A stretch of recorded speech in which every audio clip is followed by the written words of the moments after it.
"We don't have enough weapons." That was the claim made by Russian President Vladimir Putin in June 2023 as he held a meeting with pro-war bloggers in the Kremlin. Putin told the assembled crowd that, "During the course of the special military operation, it's become clear that there are shortages of many things: precision-guided munitions, communications equipment, aircraft, drones, and so on." It was a startling admission by a man who very rarely shows weakness, and it may have set the stage for something that happened just over a year later. Russia signed a cooperative defense pact with North Korea.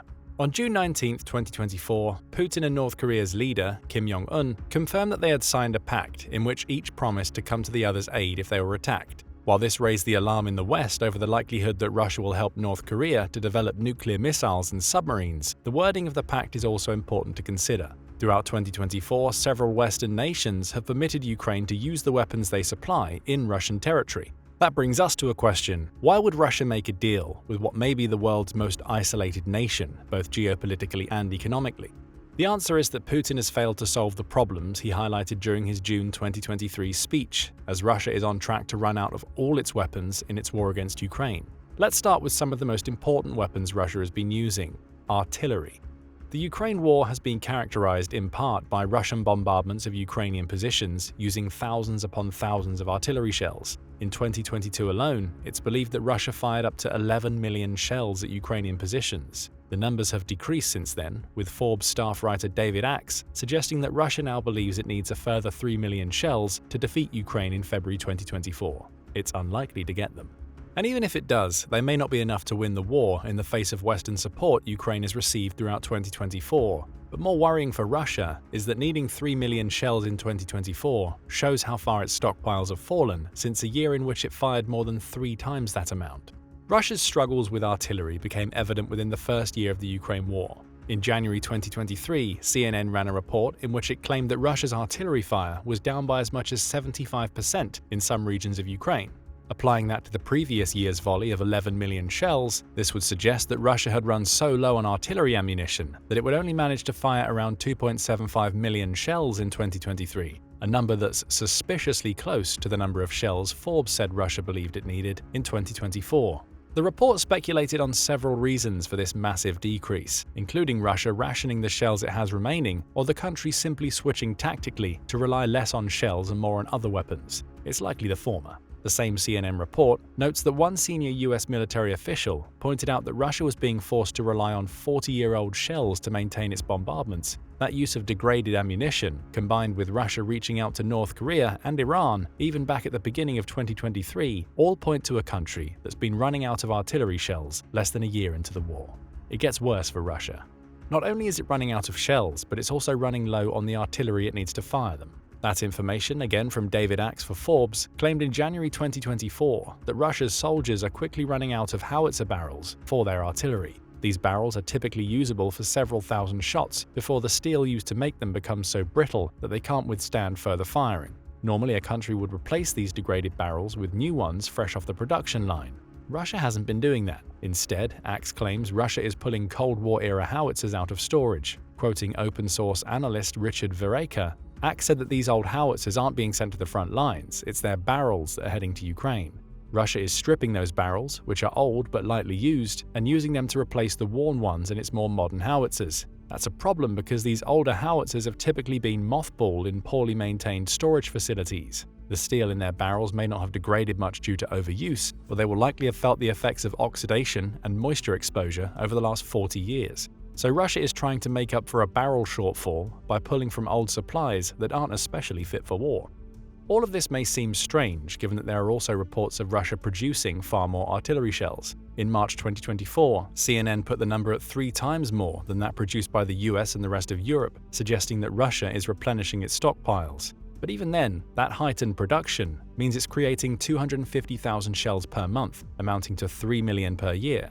That's enough to cover the amount Russia claims it needs to win the war, but far below the 11 million shells it fired during the first year of the war. Russian officials also claim that the country is firing 10,000 shells per day, which would amount to 3.65 million per year, 650,000 more than it's producing. It's these shortages that have forced Russia to rely on the few allies it has to provide artillery shells. For instance, February 2024 saw South Korean intelligence officials claim that North Korea sent 6,700 containers carrying either 3 million 152mm artillery shells or 500,000 122mm shells in exchange for food and other goods from Russia. Throw Putin and Kim's recent pact into the mix, and it's clear that Russia is being forced to rely on other countries to keep its artillery firing as it struggles to align production with the number of shells it uses daily. It's not just artillery that Russia is struggling to source. Even ammunition for basic weapons has been a problem throughout the war. In December 2022, Reuters reported on a senior US official's claim that many of Russia's soldiers are being sent to the front with old ammo. They have drawn from their aging ammunition stockpile, the official claimed, which does indicate that they are willing to use that older ammunition, some of which was originally produced more than 40 years ago. Again, we see a reliance on Soviet-era stockpiles rather than the production of new bullets. These claims back anecdotal reports that come from a similar time in the war, such as a Business Insider article that quoted Russian soldiers as they explained their predicament. The soldiers claimed that Russia threw us out into the field like dogs following their brief basic training, before they went on to say that Russia sent them to war with AK-47s, though no ammunition to load into them. No radio, no ammo, and not a f***ing thing. No medical supplies either, one of the soldiers claimed. So it looks like Russia's ammunition situation is, at best, inconsistent. Some soldiers have modern rounds, some have none at all. As for those who have older rounds, they face the predicament of having rounds that may only be safe to fire if the cartridges have been stored somewhere cool, dry, and lacking in moisture. That can't be guaranteed, given how much of Russia's equipment was mothballed, raising the possibility of cartridge jams when firing. One official, quoted in a Reuters article published in February 2024, summed up the issue succinctly. Russia's domestic ammunition production capabilities are currently insufficient for meeting the needs of the Ukraine conflict. That faltering production affects everything from artillery shells and rockets to the bullets soldiers should be able to load into their rifles. Of course, a lack of ammunition isn't the only problem Russia's soldiers face on the front lines, and it's a problem that you could argue is balanced by Ukraine's own struggles with munition stockpiles. Perhaps far more worrying for Russia is that it's also running out of a key weapon it's been using to gain ground in Ukraine: tanks. Estimates vary on just how many tanks Russia has lost. The Kyiv Independent quoted the open-source investigative project Oryx in July 2024, placing the number of Russian tanks damaged or destroyed in Ukraine at 3,180. However, that figure comes with the caveat that Oryx's data comes from open sources, meaning that the losses are likely much higher. Ukraine's Ministry of Finance certainly suggests they are. It maintains a live tracker of Russian losses in Ukraine, leading to its claim that Russia has lost 8,344 tanks as of July 3, 2024. Still, even 8,000 lost tanks shouldn't be too much of a problem for Russia. Global Firepower, which ranks 145 nations' militaries annually based on over 60 data points, says that Russia still has 14,777 tanks, with 10,344 of those tanks being in a combat-ready state.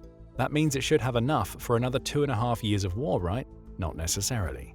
For a start, production isn't keeping pace with the losses. Once again, we cite David Axe of Forbes, who states that Russia is only producing between 500 and 600 tanks per year.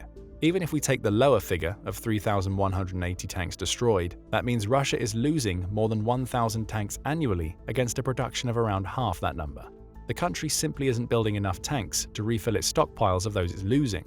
There's a gap in play. And it's that gap that forces Russia to do precisely what it's doing with its artillery, rely on Soviet-era technology to increase its numbers. Speaking to Reuters, Henry Boyd, the International Institute for Strategic Studies, or IISS's senior fellow, claims that Russia is breaking even when it comes to replacing its lost tanks. He estimates that it had put between 1,000 and 1,500 tanks into service in 2023, though there is a caveat. Only 200 of these tanks, at most, were newly built.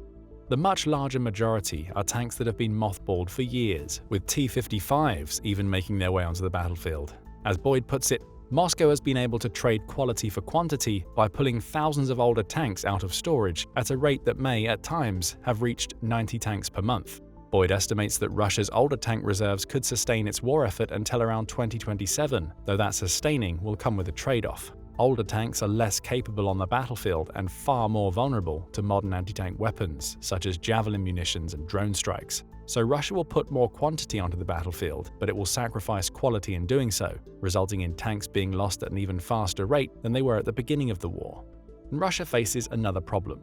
Even its most advanced tanks aren't performing as well as Russia would expect on the battlefield. Take the T-90M, which the Kyiv Independent notes that Putin has often described as the best tank in the world. Ukraine has managed to destroy at least one of these tanks using a pair of Bradley infantry fighting vehicles, which have been in military service since the 1980s. So Russia finds itself in a position where its best tank is not only facing modern weapons the West has supplied to Ukraine, but it's being taken out by older fighting vehicles.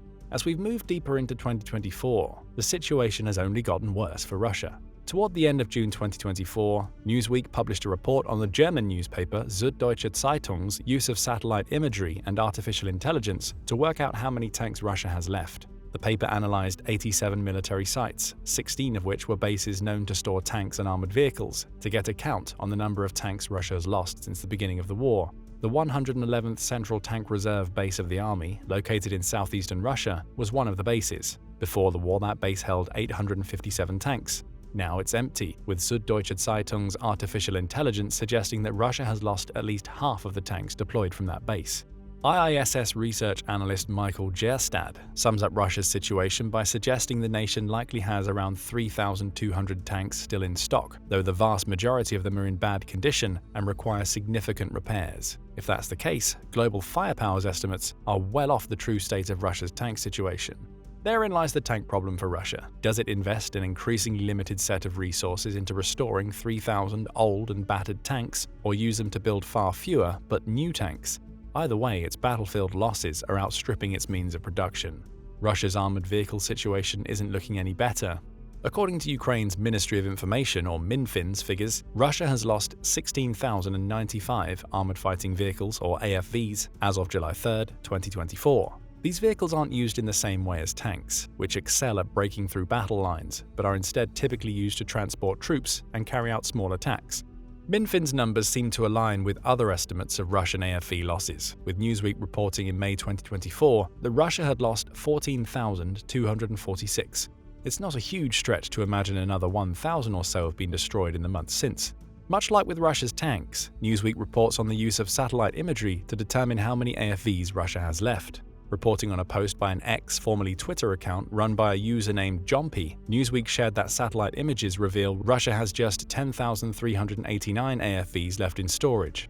That's down 32% on the country's pre-war stocks, suggesting 4,763 older AFVs have been removed from storage as of May 2024. Digging into specifics, Newsweek notes that Russia has lost over 1,500 MTLBs, which are Soviet-era amphibious AFVs, meaning it only has 922 left from a previous stock of 2,527. BMDs are another major loser. The number of airborne and amphibious tracked infantry AFVs is down to 244 in stock from the pre-war numbers of 637. You may have spotted a trend here. Just as it has with its artillery and tanks, Russia has found itself relying on mothballed Soviet-era armored vehicles to continue fighting in Ukraine. These AFVs are being lost in huge numbers, in part because they're not technologically advanced enough to combat the drones that Ukraine has been using to destroy them. Chapter 97, translating a report published by the RBC Ukraine, highlights the severity of this problem.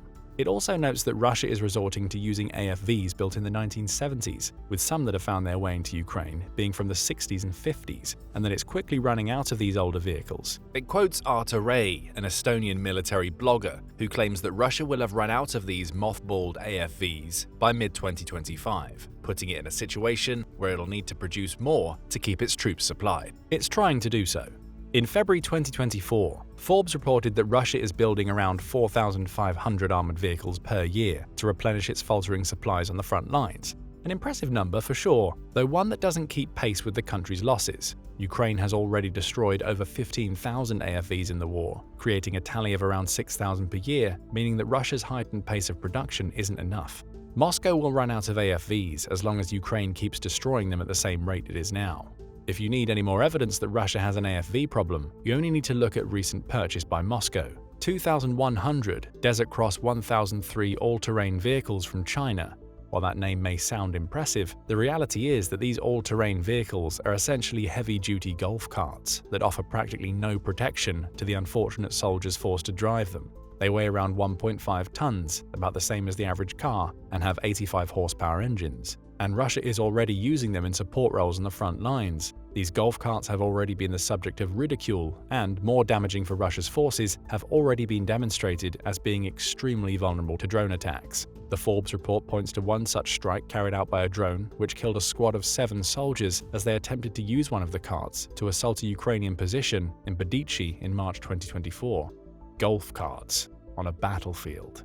The fact they're being used at all showcases how dire Russia's armored fighting vehicle situation is. Still, at least it has plenty of missiles it can use to strike Ukrainian positions. Or does it?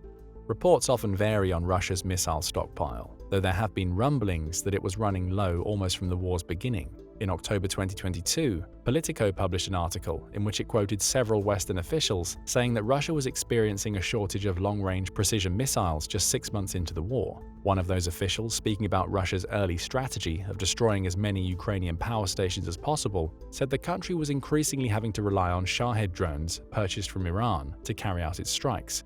Why? Its stockpile of cruise missiles was running low. Our assessment is that the ability for the Russians to continue with these saturating barrages of precision weapons is getting to the point now where this will be unsustainable, the official said in October. A January 2023 report in Defense and Security Monitor offered a more mixed viewpoint. It noted that Ukraine believed that Russia only had around 20% of its pre-war missile stockpiles left, amounting to just 550 missiles, or enough to conduct attacks on 2 or 3 cities. Russia, of course, denied this, claiming that it had enough missiles to continue the war, before adding they have thousands left and the ability to build more. Still, it's telling that Russia was already purchasing Iranian missiles at this point in the war, with Ukraine also pointing out that it was repurposing its S-300 and S-400 air defense missiles to attack ground targets. That repurposing wouldn't be needed if Russia had enough missiles. Plus, it's worth remembering that Putin himself has told people that Russia is running low on precision-guided munitions, suggesting that Ukraine may have been correct in its assessment. Running low isn't Russia's only problem. Just a month into the war, Reuters published a report that claimed some of Russia's missiles may have a failure rate as high as 60%. Quoting a trio of US officials, the outlet said this rate of failure is one of the reasons why Russia failed to compromise Ukraine's air force during the first month of the war, despite having launched 1,100 missiles. Air-launched cruise missiles had failure rates between 20 and 60%, claimed one of the officials, with others having failure rates as high as 50%. For context, a failure rate above 20% is considered high by these officials, meaning that Russia doesn't just have a stockpile problem. It's also dealing with many missiles that simply don't work.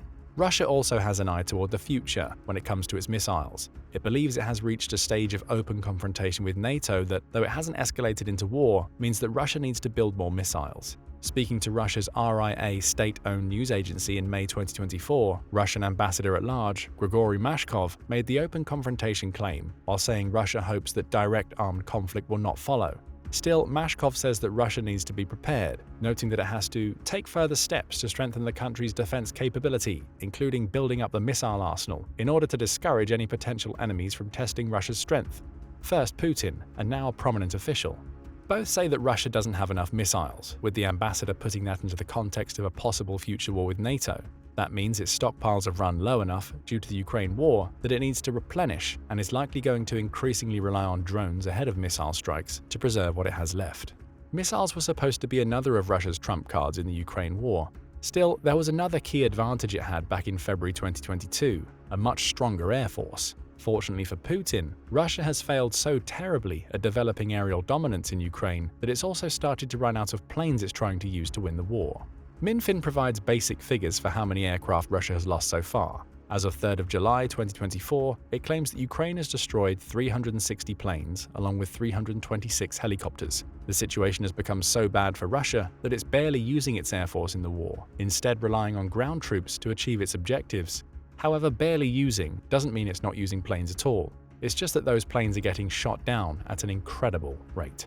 Take what happened in February 2024 as an example. Forbes reports that this month saw Ukraine conduct what it dubs a Sukhoi massacre, in which it managed to shoot down 4 Sukhoi Su-34 fighter bombers and 2 Sukhoi Su-35 fighters in just 3 days. That's notable because these planes are among the best in Russia's air force. Russia is far from in a position where it's going to run out of either of these planes. It still has 125 Su-34s and around 110 Su-35s. The problem here is that the few times that Russia has deployed what's supposed to be its best planes in Ukraine, they've been shot down.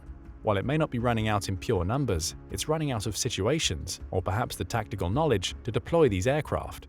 If that's the case, Russia may as well not have any at all. March 2024 brought with it reports that Ukraine is also chipping away at Russia's stockpile of A-50 spy planes. Russia has lost 2 of those planes to Ukrainian attacks in the first 2 months of 2024, in addition to seeing a base it uses to repair the planes damaged by a Ukrainian drone strike.